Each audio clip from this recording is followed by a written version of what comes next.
오늘부터 또 진행하게 될 로마서 8장은요, 학자들 간에는 로마서의 가장 중요한 핵심이다라고 말을 합니다. 로마서의 어떤 정수라고도 표현을 하는데, 로마서가 지금 이제 4장을 넘어가고 5장 또 6장 7장을 가면서 굉장히 어려웠어요. 왜냐하면 로마서가 가지고 있는 가장 신학적인 이야기를 어느 정도 반복해가면서 계속 강조하는데, 그것이 중첩되고 또 강조되고 또 중첩되면서 조금 더 범위를 넓혀가면서 강조되다 보니까 어떤 신학적인 그 바탕을, 기초를 튼튼히 하려고 진행하다 보니까 어렵기도 하고, 때로는 했던 얘기 또 하는 것 같고 막 이런 시기였어요. 오늘 8장은요, 그 앞에서 논의되었던 어떤 신학적인 주장들에 대한 최종 결론과도 같습니다. 그래서 8장까지는 여러분 조금 어려울 거예요. 8장까지는 좀 어렵고요. 이제 8장을 넘어서서 9장부터는 이제 신학적인 어떤 토대를 다 맞춰서 결론을 내고, 그러기 때문에 이제 로마교회 성도들 안에 어떻게 해야 된다라고 하는 것으로 쭉 풀어나갑니다. 그러니까 이제 조금 수월해지겠죠? 그래서 여러분 굉장히 지금 고생을 많이 하신 겁니다. 로마서 강의를 들음에 있어서 5장을 넘어서 굉장히 계속 어려웠어요. 설교는 저도 설명하기가 참 버거울 정도로 어려웠고, 이제 8장으로 넘어가면서 이제 결론으로 들어가면서 8장만 고비를 넘기면 이제 좀 수월해지니까 좀 기대감을 갖고 오늘도 어렵네 이러지 마시고 조금 더 분별해서 좀 들을 수 있도록 좀 힘을 내시면 좋겠습니다. 최대한 쉽게 설명하도록 애를 쓰겠습니다. 로마서 7장에서 조금 강조됐던 것은 결국 이겁니다. 성도라 하더라도, 예수를 믿는 자라 하더라도 늘 무슨 갈등이 있냐면, 마음으로는 하나님의 법을 섬기를 원하고 그리스도인답게 살기를 원하는데 실제로 세상 속에서 살아가다 보면 이 육신으로는 죄의 법을 섬기는 성향이 너무 가득하다라고 하는 거예요. 그러니까 그리스도인답게 살고 싶지만 실제로 세상 속에 들어가면 그리스도인답게 잘 살지 못하게 된다라고 하는 것이죠. 그것 때문에 마음의 충돌이 일어나고, 그것 때문에 갈등하면서 어떤 고백이 일어나요? 오호라, 나는 공고한 사람이로다. 이 사망의 몸에서 누가 나를 건져냈고, 이러한 탄식이 터져 나오는 거예요. 그래서 말씀드렸죠. 이러한 탄식이 결코 부정적인 뉘앙스가 아니라 정말로 하나님의 뜻대로 살고자 하는 사람들의 삶 속에서는 이런 탄식이 나올 수밖에 없고 나오는 게 정상이라는 거예요. 이런 갈등이 일어나고 이런 탄식이 있다라고 하는 것이 뭐냐면 하나님이 내 영을 붙잡고 계시다라는 증거예요. 근데 하나님의 사람이 아니면 이런 갈등, 영적인 갈등이 일어날 수 없다라고 하는 것이죠. 조금이라도 내가 그리스도인답게 살아야 되는데 나는 아직 좀 부족하네, 내가 아직 많이 모르는구나, 뭐 이런 정도의 수준이라도 이런 반응이 일어날 수 있다는 건 뭐예요? 하나님의 사람이라고 하는 어떤 증거라고 하는 것이죠. 그렇기 때문에 오늘 그러한 고백을 했고 그런 문제로 인해서 늘 갈등할 수밖에 없는데, 그것이 부정적인 게 아니라 그것이 당연한 거고 성도로서 그 갈등이 있다라고 하는 것은 아주 좋은 거라고 말씀드렸어요. 그래서 여러분들에게 뭐라고 요구했습니까? 철저하게 성도로서 자기 자신에 대해서 실망하셔야 된다고 말씀드렸어요. 처절하게 성도인 나 자신에 대해서는 좌절하고 실망하셔야 돼요. 그래서 누구의 은혜로 자꾸 일어설 수 있도록? 하나님의 은혜로, 성령의 도우심으로 일어나서 성령의 힘으로 살아나가는 힘을 배울 수 있도록 나 자신에 대해서는 자꾸 좌절하셔야 된다고 말씀드렸어요. 그러니까 좌절하는 게 당연한 거예요. 내가 왜 이렇게 살지? 더 바르게 살아야 되는데, 이런 고민들을 수시로 하는 것이 좋은 거예요. 잘하는 거예요. 그러나 그것이 이제 그러다 보면 어느 순간 잘하죠. 그것이 좀 더 깊고 넓어지죠. 그런 것을 우리가 소망하는 겁니다. 그래서 8장 1절을 보시면 이렇게 시작해요. 그러므로 이제 그리스도 예수 안에 있는 자들에게는 결코 정죄함이 없다. 여기 그러므로 이제라고 하는 것은요, 7장의 내용을 물론 봤습니다. 7장에서 논의됐던 그런 갈등이 있고, 오호라 나는 공고한 자라, 이 사망에서 누가 나를 건져냈고, 이런 갈등을 갖고 살아나간다. 그러나 걱정하지 마라. 그러므로, 왜냐하면 뭐 이런 거예요. 그렇죠? 그래서 그러므로 이제라는 것은 지금부터 이제 아주 중요한 결론을 내리겠습니다 라고 하면서 정리로, 결론으로 들어간다는 얘기예요. 그다음에 이 8장 1절은 그래서 굉장히 중요합니다. 8장 1절에서 그래서 예수 안에 있는 자에게는 결코 정죄함이 없다라고 이야기를 하고, 가장 끝절 8장 39절에 보시면 중반 이후에 우리 주 그리스도 예수 안에 있는 하나님의 사랑에서 끊을 수 없다. 우리를 끊을 수 없다. 이게 아주 중요한 결론이에요. 이 결론을 설명하고자 그 사이에 여러 가지 이야기들이 있는 거예요. 우리가 왜 이 갈등 속에서도 감사할 수 있느냐? 이 갈등 속에서도 왜 우리가 슬퍼하지 않을 수 있느냐? 우리는 이미 정죄함이 없는 자기 때문이다라고요. 우리를 하나님의 사랑에서 끊을 수 있는 것이 그 어떤 것도 이 세상에는 존재하지 않는다라고 하는 분명한 진리 때문에 그래요. 그래서 그것을 우리가 이제 더 구체적으로 본문을 통해서 이제 들어가게 될 겁니다. 여러분 7장에서 언급했던 이 영적인 갈등이 있는 성도라면 오늘부터 시작되는 이 8장의 내용을 쭉 들어가실 때 8장의 가치가 어떤 건지 더 깊이 깨닫게 될 겁니다. 7장 같은 갈등이 없다면 7장과 같은 어떤 성도로서의 갈등이 조금도 없었던 성도라면 8장의 그 깊은 가치를 알기는 조금 버거워요. 그런데 조금 더 내가 그리스도인답게 살면 더 좋을 텐데 조금 더 치열하게는 내가 왜 이렇게 정말 그리스도인같이 못하게 바보같이 살았지? 나는 정말 큰일이야. 내가 정말 하나님의 도우심이 없으면 안 되겠어. 라고 정말 처절한 자기의 어떤 자기 반성과 이런 점검이 있었던 성도라면 8장의 가치는 굉장히 크게 느껴집니다. 오늘 좀 덜 느껴지더라도 시간이 지나면 그 나중에는 이 8장의 가치가 더 크게 느껴지겠죠. 무슨 말씀인지 이해되십니까? 자, 그러면 그 가치를 알기 위해서 이제 8장을 우리가 들어갑니다. 1절 다시 한번 함께 읽어볼게요. 8장 1절 시작. 그러므로 이제 그리스도 예수 안에 있는 자에게는 결코 정죄함이 없나니. 자, 이 구절에서 가장 중요한 것은 뭐냐면요, 없다라고 하는 거예요. 헬라어 문장으로 보면 가장 맨 앞에 어떤 단어가 있냐면 없다, 이 단어가 있어요. 가장 강조되는 거예요. 없다. 근데 뭐가 없느냐? 정죄함이 없다 이거예요. 정죄함. 여기서 정죄함이라고 하는 것은 어떤 재판에서 어떤 판결을 내리는 선고만을 말하는 것이 아니고 유죄면 유죄, 무죄면 무죄 이렇게 선고만을 말하는 것이 아니라 어떤 판결을 내리고 그에 따라서 형 집행이 일어나는 그것까지를 말하는 거예요. 그러니까 말하자면 사형이라고 판결을 내렸다면 너는 사형 이것으로 끝나는 것이 아니라 실제로 집행하는 그 집행까지를 말하는 거예요. 근데 오늘 정죄함이 없다라고 하는 것은 뭐예요?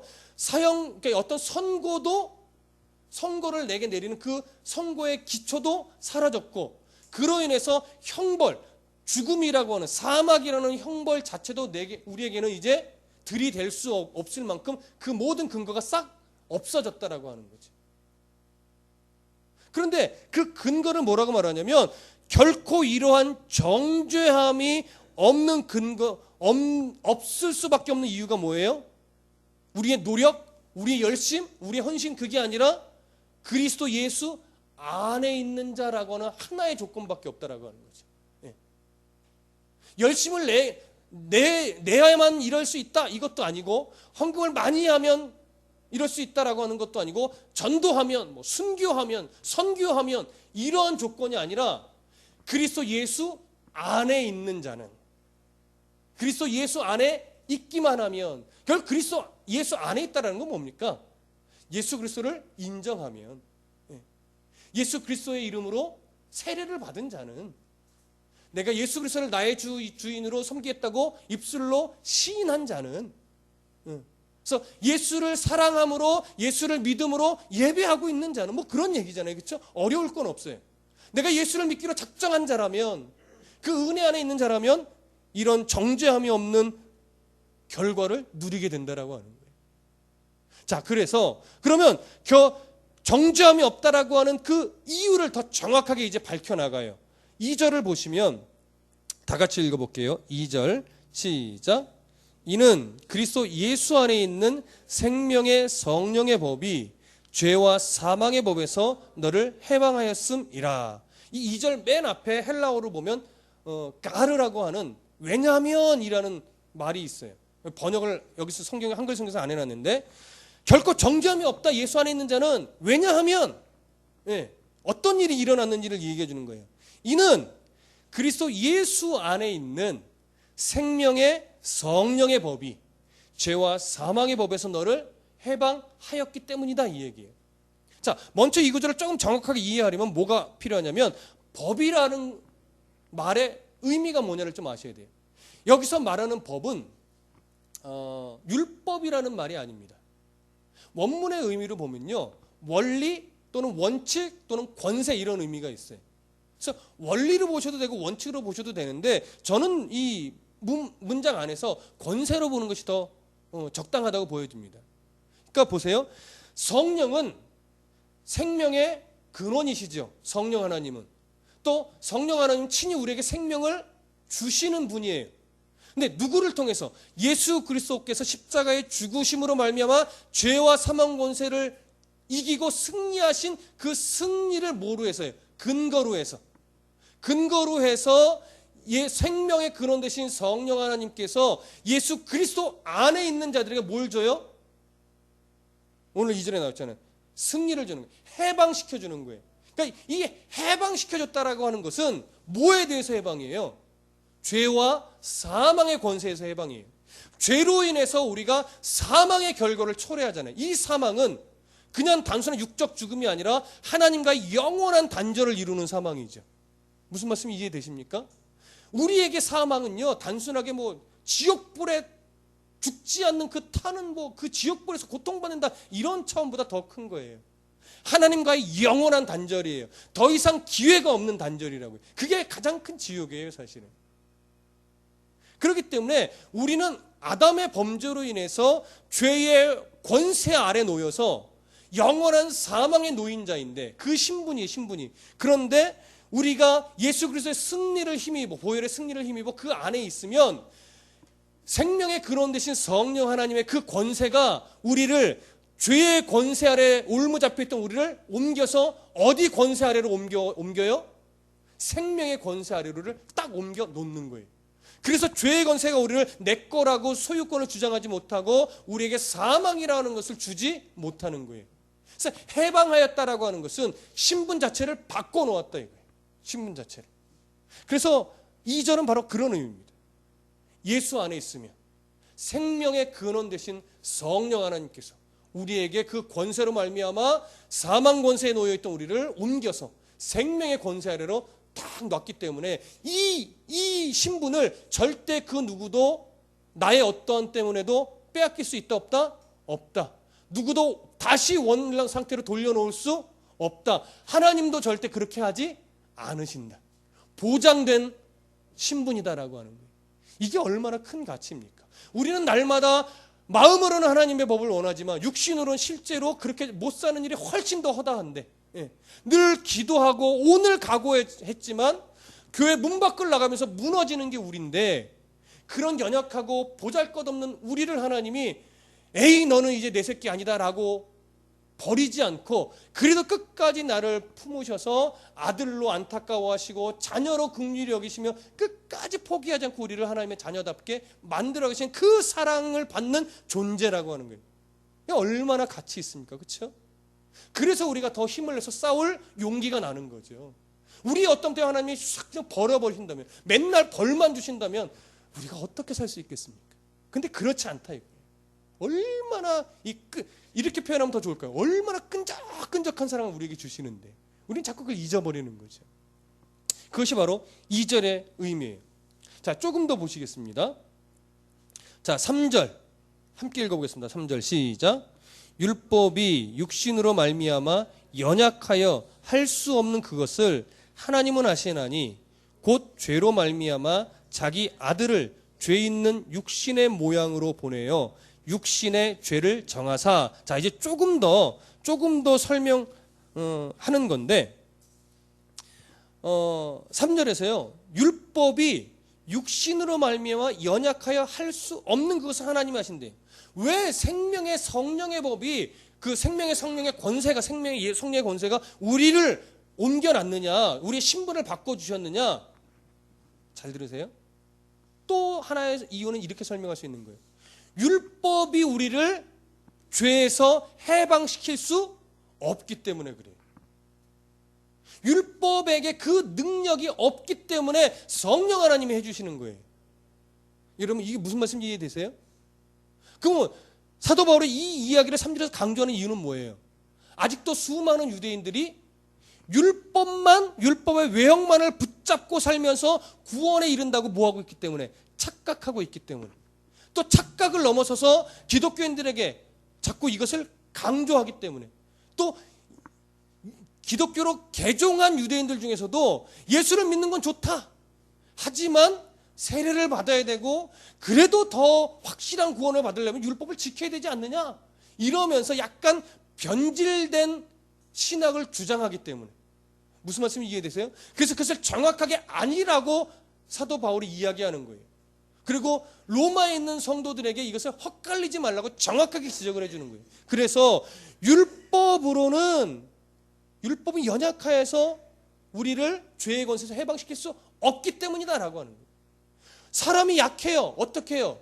율법을 완전하게 지키고 싶지만 사람은 율법을 완전하게 지켜낼 능력이 없어요. 율법도 우리를 죄의 권세에서 해방시켜낼 능력이 없어요. 율법은 오직 뭐밖에 못해요? 죄에 대해서 이건 죄다, 이것은 잘못이다, 정죄하는 역할밖에 못한다고요. 우리를 옮겨놓을 만한 능력이 없어요. 그렇기 때문에 누가 하신 거예요? 하나님이 해주신 거예요, 그 일을. 근데 그 일을 어떻게 했느냐 보세요. 곧 3절의 중반 이후에 곧 죄로 말미암아 자기 아들을 죄 있는 육신의 모양으로 보내어 육신의 죄를 정하사.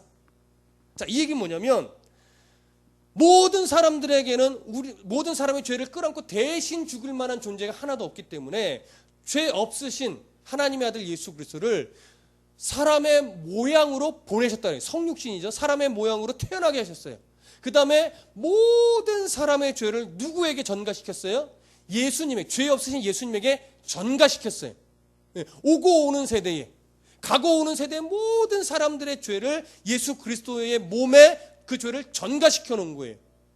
그리고 예수의 육체에 뭐 했어요? 정죄한 거예요. 심판을 선언한 거예요. 그리고 선언한 대로 형벌을 받게 하신 거예요. 대속제물로서. 그래서 여기 보면 3절 끝에 뭐예요? 예수님의 육신의 죄를 정죄했다라고 하는 표현을 하는 겁니다. 그러니까 심판만 선언한 것이 아니라 그 심판에 따른 형벌을 대신 받게 했다라고 하는 거죠. 예수님이 모든 인류를 대표로 해서 대신 모든 사람의 죄를 끌어안고 정죄받고 유죄 판결을 받았다는, 예수님이 대신 유죄 판결을 받고 그 판결에 합당한 형벌을 받아서 죽음을 당했다라고 하는 것이죠. 그렇기 때문에 예수님 안으로 들어오면 모든 사람들이 죄에 대한 심판을 받을 이유가 없게 되는 거죠. 그 정확한 근거를 지금 사도 바울이 밝혀내는 겁니다. 자, 4절 다 같이 보시죠. 4절 함께 읽습니다. 시작. 육신을 따르지 않고 그 영을 따라 행하는 우리에게 율법의 요구가 이루어지게 하려 하심이라. 자, 그로 인해서 예수님이 죽어 주심으로 인해서 성령이 우리를 어떻게 했다고요? 죄의 세력 밑에 있던 우리, 죄의 권세 밑에 있던 우리를 해방하여 성령의 생명의 권세 아래로 옮겨 놓으셨다고 말씀드렸어요. 이 권세는 절대 바뀌거나 변하거나 빼앗기지 않는 보장된 신분이라고 말씀드렸어요. 자, 그러면 이제 아주 중요한 부분으로 넘어가는데, 그렇게 되면 이렇게 되는 거예요. 그렇게 신분이 바뀐 자는 4절에 육신을 따르지 않아요. 여기 육신이란 헬라어로 사륵스입니다. 이 사륵스라는 표현은 죄로 자꾸 기울어지는 성향이에요. 마음으로 하나님의 법을 따르고 싶은데도 우리의 육신은 죄의 습관이 남아서 자꾸 세상에 치우쳐서 죄를 짓는 모습이 남아있다라고 하는 거죠. 그런데 그 육신을 따르지 않게 돼요. 그래서 뭐를 따라요? 영을 따라 행하게 돼요. 그러한 우리에게 뭐가 이루어져요? 율법의 요구가 이루어져요. 이 율법의 요구라는 것은 뭐냐면 하나님의 선하신 뜻입니다. 단순하게 성문화된 율법의 차원을 넘어서서 하나님을 사랑하고 이웃을 사랑하는 그 대강령에 맞게 하나님 우리 각자에게 원하시는 선하신 뜻들이 있어요. 구원의 경륜을 위해서 원하시는 뜻들도 있고요. 그 모든 하나님의 뜻들이 어떻게 해요? 그 요구들이 이루어지는 거예요. 무엇을 통해서? 우리의 삶의 모든 흔적들을 통해서. 이것에 대한 구체적인 설명은요, 로마서 12장에 또 한 번 나옵니다. 잠깐만 보고 넘어갈게요. 로마서 12장 2절.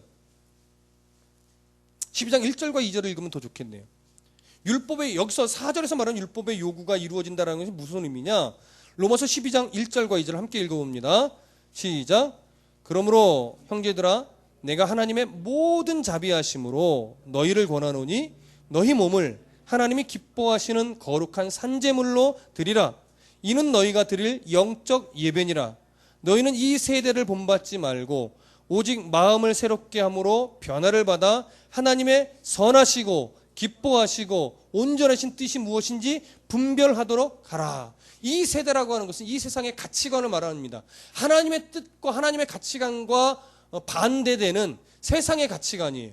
그런 것들을 따라가지 말고 너희들의 삶의 모습을 통해서 늘 마음을 새롭게 함으로 변화를 받아서 하나님의 선하시고 기뻐하신 뜻이 무엇인지 분별이라고 하는 이 헬란 말은요, 여기서는 증명이라는 것이 오히려 더 번역이 적합합니다.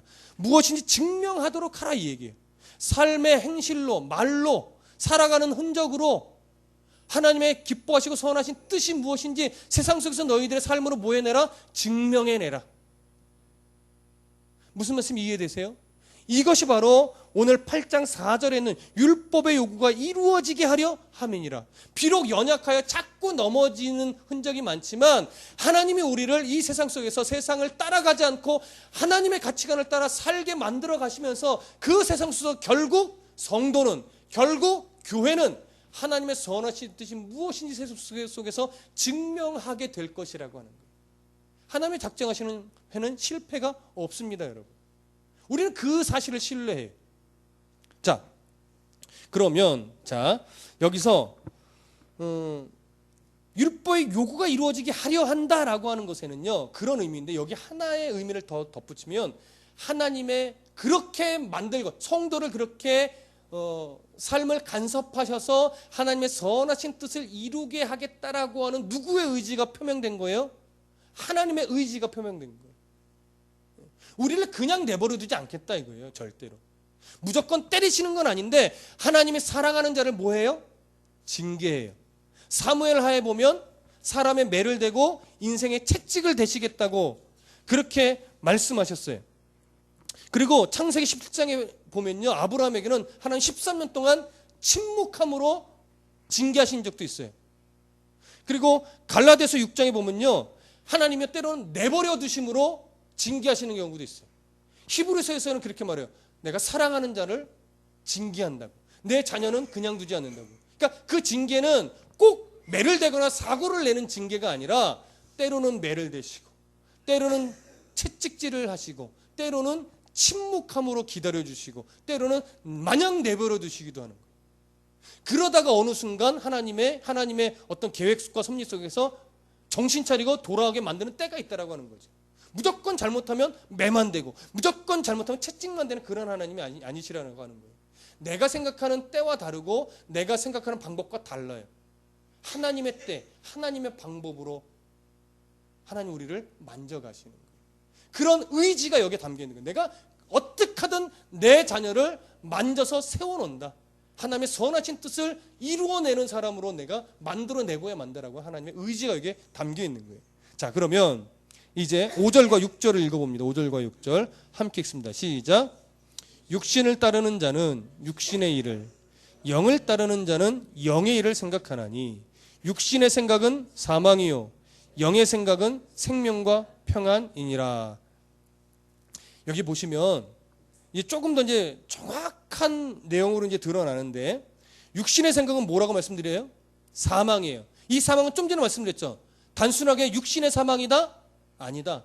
하나님과의 영원한 단절, 더 이상 기회가 없는 단절이에요. 그런데 영의 생각은 뭐예요? 생명과 평안이에요. 이 생명은 죽지 않는다는 걸까요? 그런 생명을 말하지 않아요. 하나님과의 영원한 화목을 말해요. 하나님과 영원한 교제예요. 가장 큰 기쁨. 그로 인해서 마음에 뭐가 와요? 평안이 오는 거예요. 이 사실에 대해서 내가 굳건하게 붙잡는 신뢰가 있으면요, 내 형편이 어떠하든지 간에 내 상황이 어떠하든지 간에 마음의 평안만큼은 빼앗기지 않을 수 있어요. 자, 그러면 여기서 우리가 아주 중요한 질문을 하나 던지셔야 돼요. 육신의 생각, 영의 생각. 육신의 생각은 육신을 따르는 자는 육의 일을, 영을 따르는 자는 영의 일을 생각해요. 육신을 따르는 영의 생각, 육신을 따르는 행위들, 육신의 영의 생각, 영을 따르는 행위들, 이것에 대한 구분은 어디에 정확하게 나타나 있죠? 갈라디아서에서 나오고 있어요. 우리 여러 번 보잖아요. 잠깐만 볼게요. 갈라디아서 5장.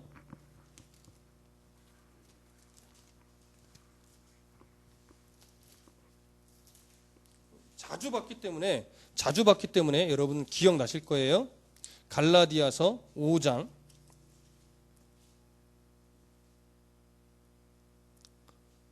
자, 16절, 17절만 먼저 함께 읽어봅니다. 시작. 내가 이르노니 너희는 성령을 따라 행하라. 그리하면 육체의 욕심을 이루지 아니하리라. 육체의 소욕은 성령을 거스르고 성령은 육체를 거스르라니 이 둘이 서로 대적함으로 너희가 원하는 것을 하지 못하게 하려 함이니라. 그러면서 밑에 쭉 나오는 게 뭐냐면 19절에 육체의 일은 분명하다. 음행이다. 더러운 것이다. 호색이다. 우상숭배와 주술과 원수 맺는 것과 분쟁과 시기다. 쭉 나타나요. 이게 바로 육신을 따르는 거예요. 육신의 생각을 따르는 거예요. 그러면 성령을, 영을 따르는 것은요, 영의 생각은요, 22절 이하죠. 오직 성령의 열매는 사랑과 희락과 화평과 오래 참음과 자비와 양선과 충성과 온유와 절제니 이 같은 것을 금지할 법이 없느니라. 이러한 모습들의 삶에 나타나는 것이 뭐예요? 영의 생각을 따르는 거예요. 자, 그러면 다시 본문으로 넘어와 보세요.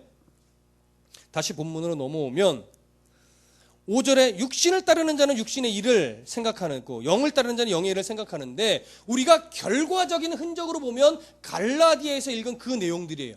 그렇죠? 그런데 오늘 본문에서 중요하게 여기는 것은 결과적인 흔적이에요, 생각이에요.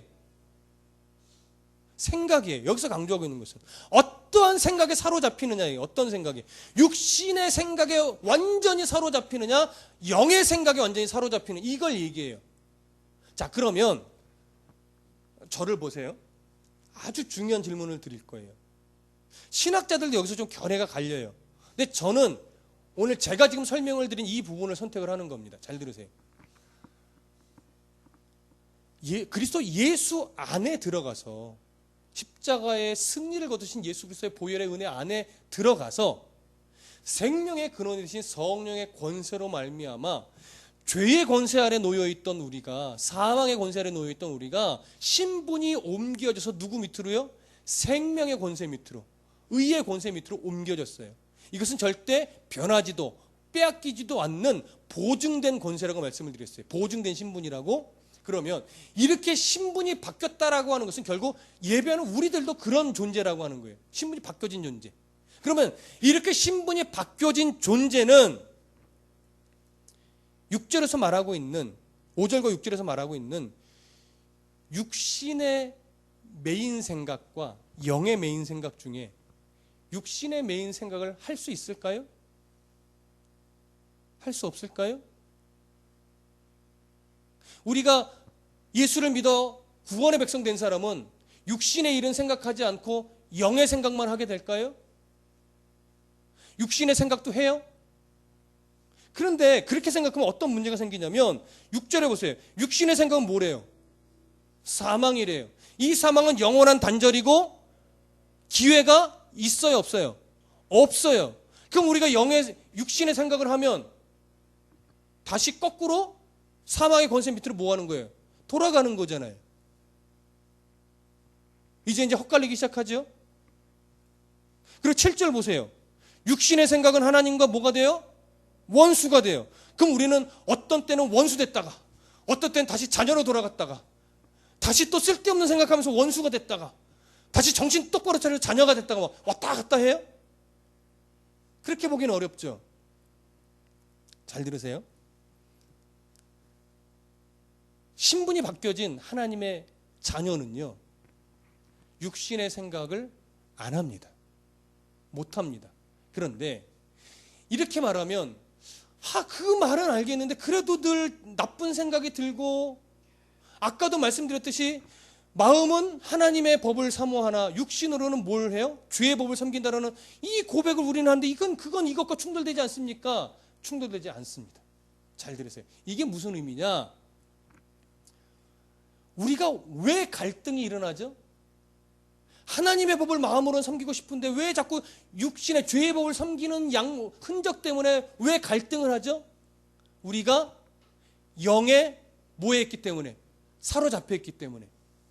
그래서 하나님을 대적할 만큼 완전히 육신의 생각에 사로잡히는 일이 일어나요, 안 일어나요? 안 일어나요. 여기서 말하는 육신의 일에 사로잡혔다는 것은 뭐냐면 하나님을 대적하고 하나님과 끝까지 원수가 되는, 그렇게 완전히 죄의 권세 아래 올무지어지고 사로잡혀버리는 이런 생각을 말하는 거예요.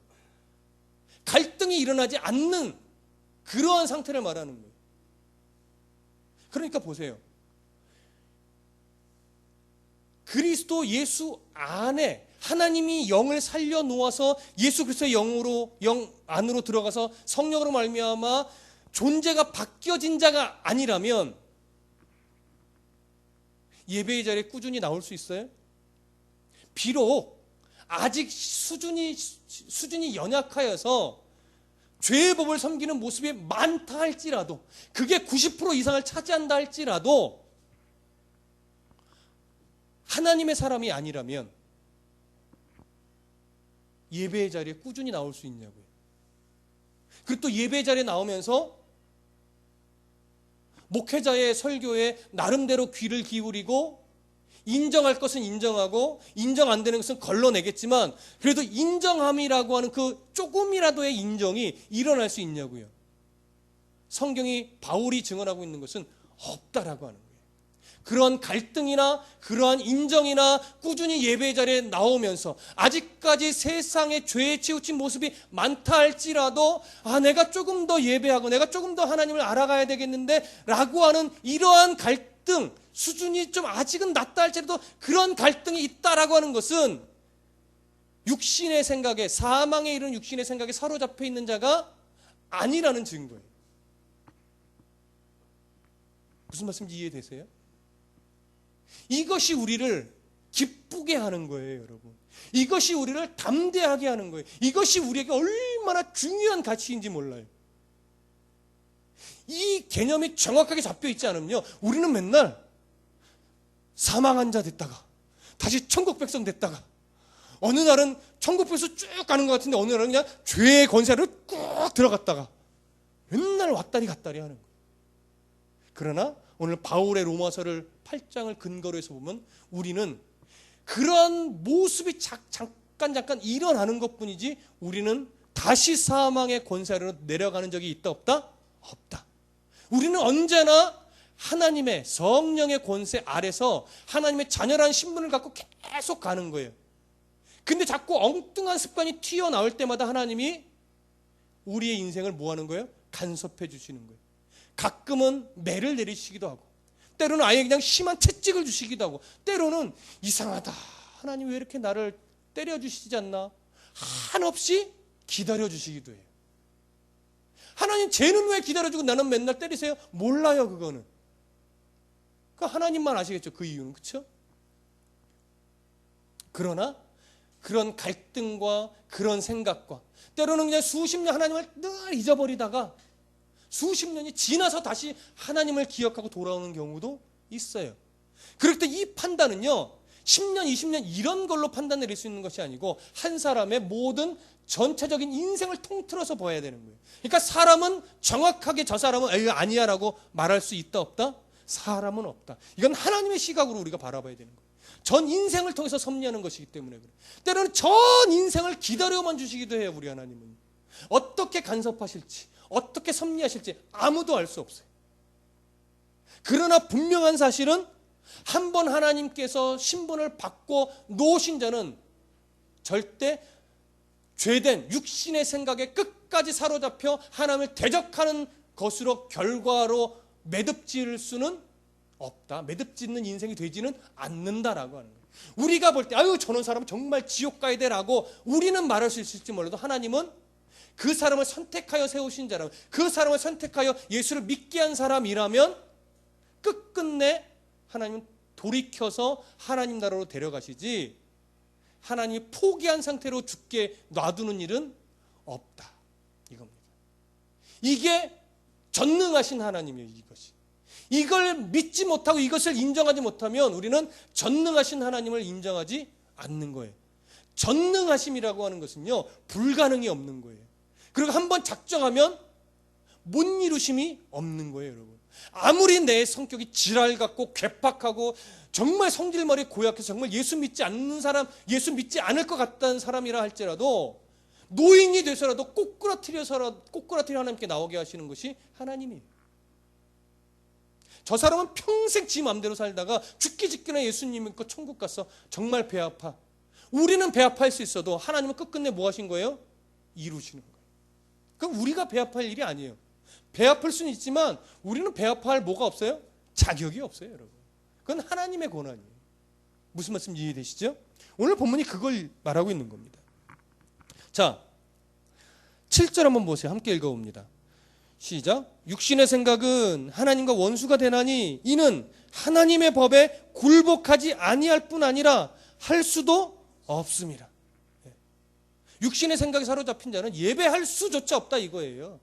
하나님이라고 부를 수조차 없다 이거예요. 기도하고 찬송하는 일 절대 있을 수 없다 이거예요.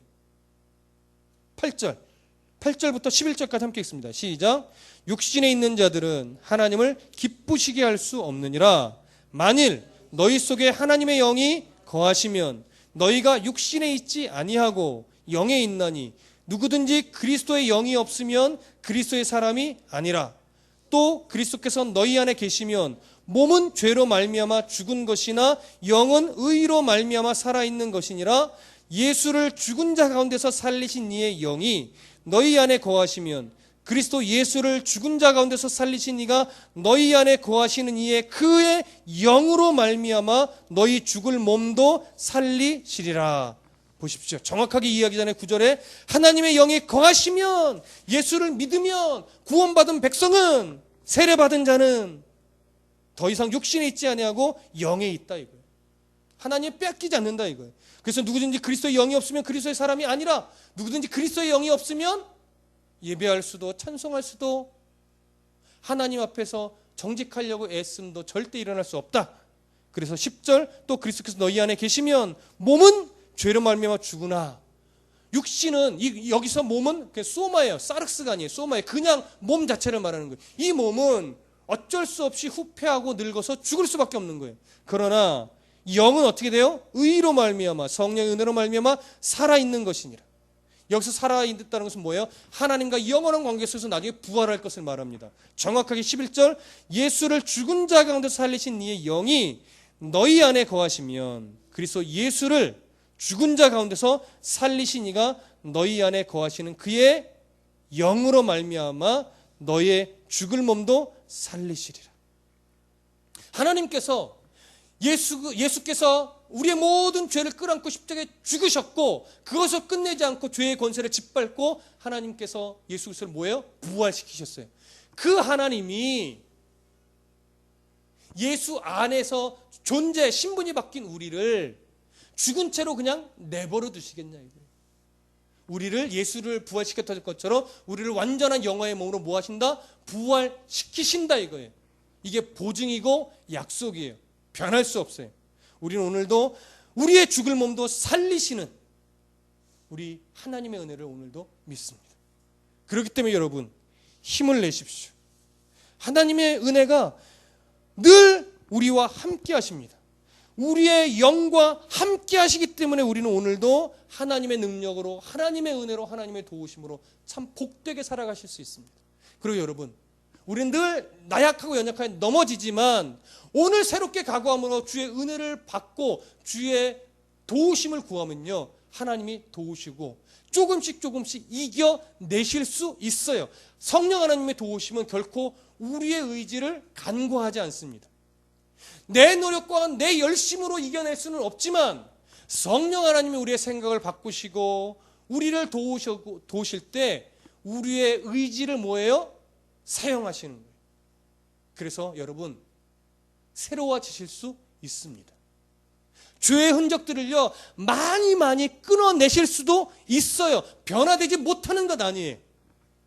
그것이 하나님의 도우심 없이 내 의지로 안 되는 거지, 하나님의 도우심 안에서 내 의지가 충분히 굴복함으로 말미암아 세상의 잘못된 습관들, 세상의 가치를 따라가는 습관들을 분명히 잘라내고 하나님의 가치로 살아감으로 날마다 우리의 삶이 하나님 보시기에 기쁨이 될 수 있도록 그렇게 새로워지실 수 있습니다. 도우심을 구하며 하나님을 신뢰하며 힘쓰고 애쓰시기를 부탁드립니다. 우리들의 인생은 하나님 나라의 백성으로 보증되었습니다. 기도하겠습니다.